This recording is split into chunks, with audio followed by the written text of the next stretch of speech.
Assalamualaikum warahmatullahi wabarakatuh. Kita judul berikutnya ya mengenai laju reaksi. Apa yang dimaksud laju reaksi? Laju reaksi adalah banyaknya mol zat yang berubah dalam satuan waktu tertentu. Jadi dinamakan gini, reaksi A plus B dulu. Misalkan A plus B menghasilkan C plus D. Nah, di sini berarti lajunya si A yaitu apa? Delta. Ini kan delta konsentrasi A per delta T. T di sini waktu ya, T kecil. Kalau T besar itu suhu, kalau T kecil itu waktu. Nah, di sini nanti dia satuannya dalam molar per sekon. Nah, ini yang perlu kita tahu. Ketika reaksi terjadi, itu lama kelamaan reaktan atau reaksi akan semakin berkurang karena dia akan semakin habis nanti ya.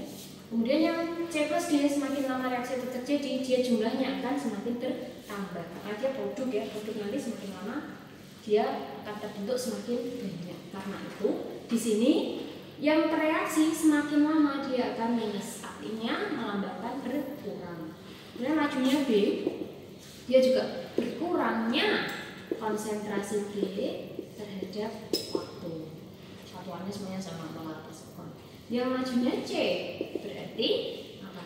Bertambahnya konsentrasi C per satuan waktu. Kurung siku melambangkan konsentrasi molar. Kemudian yang lajunya D berarti bertambahnya konsentrasi G per satuan waktu. Udah cukup itu. Kemudian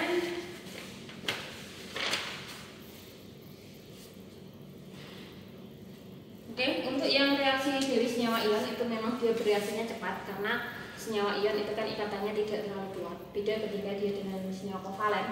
Senyawa kovalen itu ikatannya kuat, jadi lajunya itu cenderung lambat, gitu ya. Kemudian di sini faktor-faktor yang mempengaruhi laju reaksi. Kita langsung saja. Besok kalian di kimia fisika kelas 2 akan diulangi lagi materi laju reaksi beserta perhitungannya ya. Yang mempengaruhi laju reaksi. Yang pertama, jenis zat tadi bisa, sifat zat. Tadi apa? Kalau dia senyawa ion, itu lajunya cenderung cepat.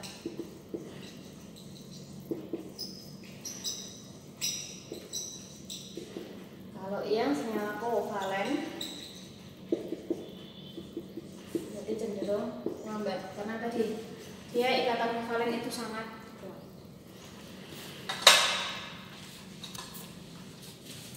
Berikutnya faktor yang kedua, kita mau yang apa? Luas permukaan dulu ya.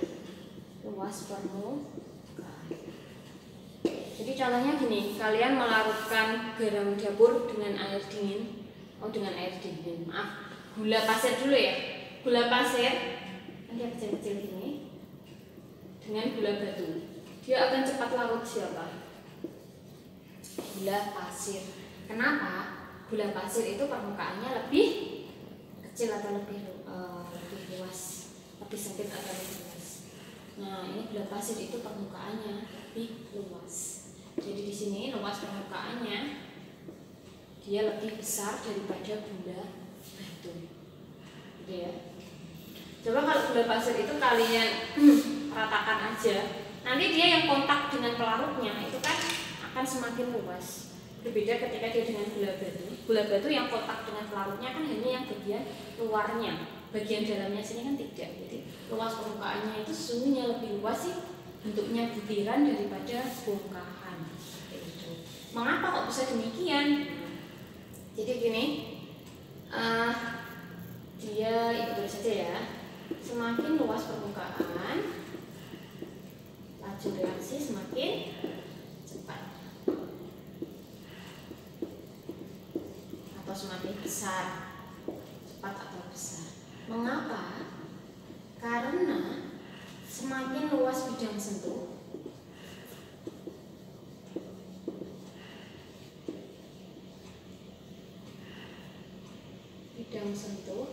kemungkinan untuk tumbukan antar partikel semakin besar. Antar partikel semakin besar sehingga reaksi semakin mudah terjadi.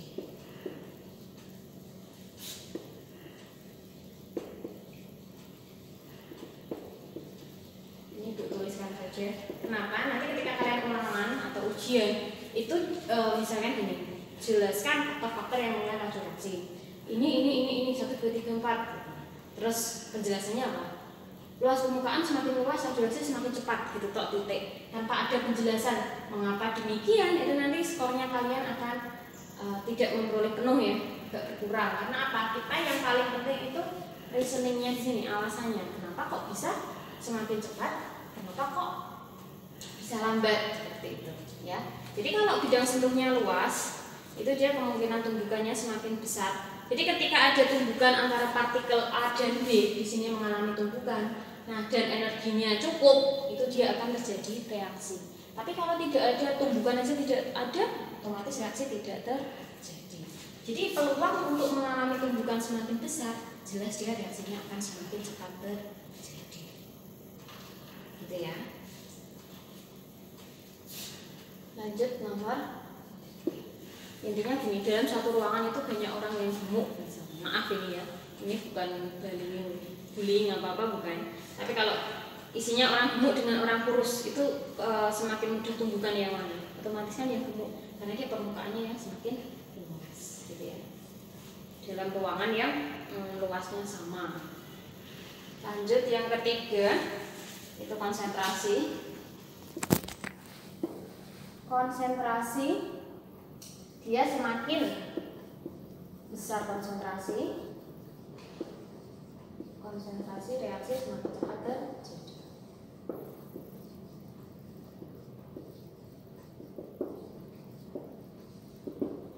Mengapa? Karena semakin besar konsentrasi,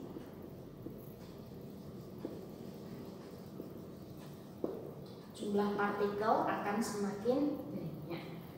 Jumlah partikel semakin banyak, sehingga peluang untuk tumbukan semakin besar. Peluang terjadinya tumbukan semakin besar. Ini silakan kalian besok kalau ulangan atau ujian dengan kalimat sendiri, yang penting intinya peluang terjadinya tumbukan besar, reaksi semakin cepat terjadi.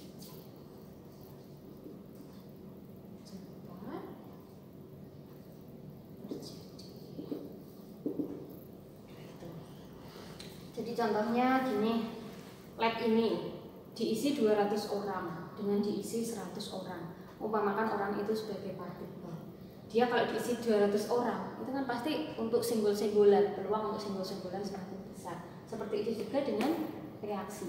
Ketika dia partikelnya banyak, peluangnya untuk tumbukan akan semakin banyak. Gitu ya, konsentrasi itu semakin tinggi, dia partikelnya semakin banyak, jumlah partikelnya, maka peluang terjadi tumbukannya akan semakin besar, reaksi otomatis semakin cepat terjadi. Next. Keempat, minta suhu. Nah, di sini semakin tinggi suhu, tulisannya itu biar kayak guru-guru kuno ya, guru-guru zaman dulu. Tulisannya seperti ini. Semakin tinggi suhu, reaksi akan semakin cepat terjadi. Mengapa? Karena semakin tinggi suhu, energi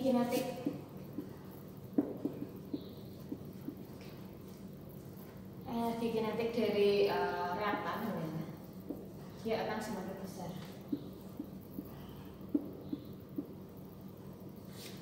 Kalau energi kinetiknya besar, semakin besar tumbukan semakin mudah terjadi,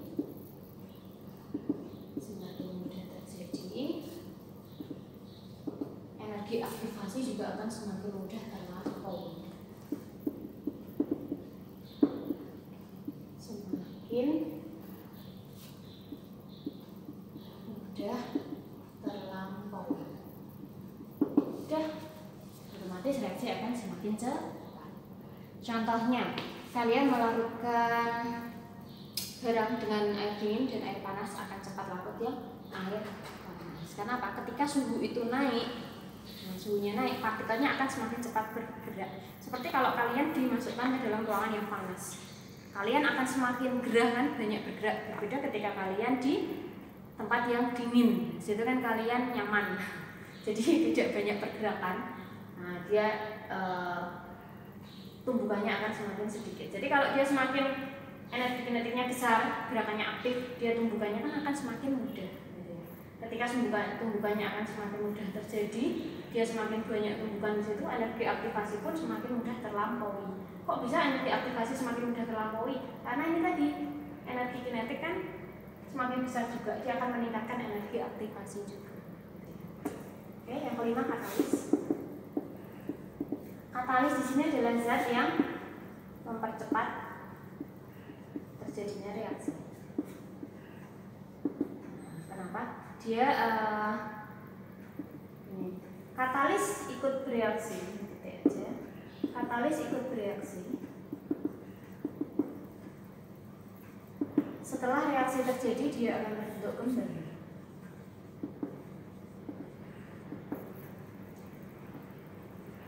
Jadi dia ikut bereaksi, tetapi tidak secara permanen. Ketika reaksi sudah selesai, dia akan terbentuk kembali.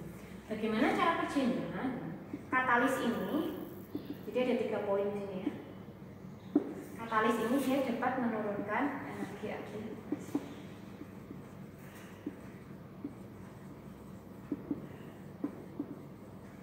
Jadi perannya itu menurunkan energi aktivasi. Jadi kalau energi aktivasinya semakin turun, dia akan semakin mudah terlampaui. Menurunkan energi aktivasi sehingga reaksi semakin cepat.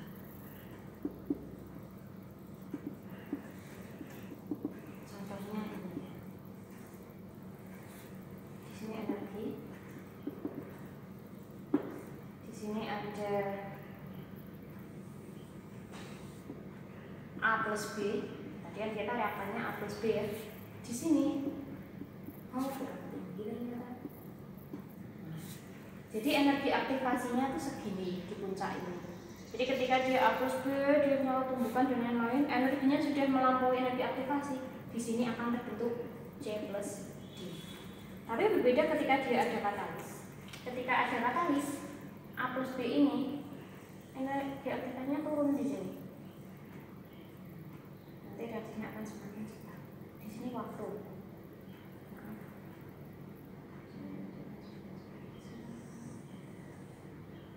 Di sini nih waktunya terbentuk produk kan mulai di puncak sini. Kemudian